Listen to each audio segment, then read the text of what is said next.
निर्विचार के बारे में कुछ विचार आगे। वह युवक श्रोण वहाँ गया। जैसे जैसे उस श्राविका का द्वार करीब आने लगा, उसका मकान करीब आने लगा, उसकी घबराहट और बेचैनी बहुत ही बढ़ने लगी। उसकी परेशानी बढ़ने लगी।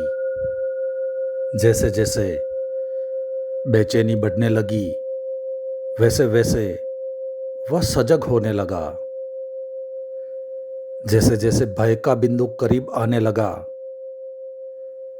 जैसे जैसे लगने लगा कि अब वह महिला करीब ही होगी जो पढ़ सकती है, वैसे वैसे अपनी आँख को भीतर खोलने लगा। जब वह सीढ़ियाँ चढ़ता था, उसने पहली सीढ़ी पर पैर रखा। उसने अपने भीतर देखा। वह हैरान हो गया। भीतर कोई विचार ही नहीं है। उसने दूसरी सीढ़ी पर पैर रखा। उसको भीतर बिल्कुल सन्नाटा मालूम हुआ।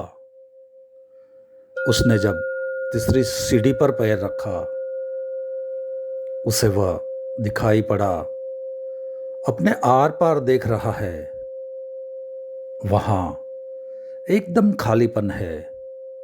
वहाँ कोई विचार नहीं है। वह बहुत घबराया। ऐसा उसने कभी अनुभव ही नहीं किया था कि बिल्कुल विचार ही ना हो। और जब विचार बिल्कुल नहीं थे, तो उसे ऐसा लगा कि जैसे वह बिल्कुल हवा हो गया है, बहुत ही हल्का हो गया है। वह गया, उसने भोजन किया। वह नाचता हुआ वापस लौटा। उसने बुद्ध के पैर पकड़ लिए और उसने कहा कि यह अनुभव बहुत ही अद्भुत हुआ। जब मैं उसकी सीढ़ियों पर पहुंचकर भीतर बिल्कुल सजग हो गया था, सचेत हो गया था, होश से भर गया था, तो मैं हैरान हो गया। एक भी विचार नहीं था। सब विचार शून्य हो गए थे। बुद्ध ने कहा, विचार को शून्य करने का उपाय है विचार के प्रति पूर्ण सजग हो जाना। जो व्यक्ति जितना सजग हो जाएगा विचारों के प्रति, उतने ही विचार उसी भांति उसके मन में नहीं आते।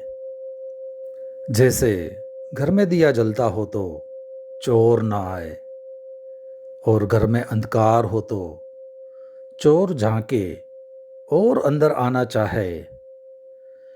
भीतर जो होश को जगा लेता है, उतने ही विचार क्षीण होने लगते हैं।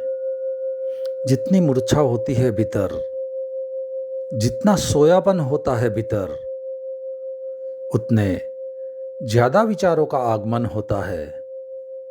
जितना जागरण होता है, उतने ही विचार क्षीण होने लगते हैं। आज बस इतना ही। बाकी अगले अध्याय में।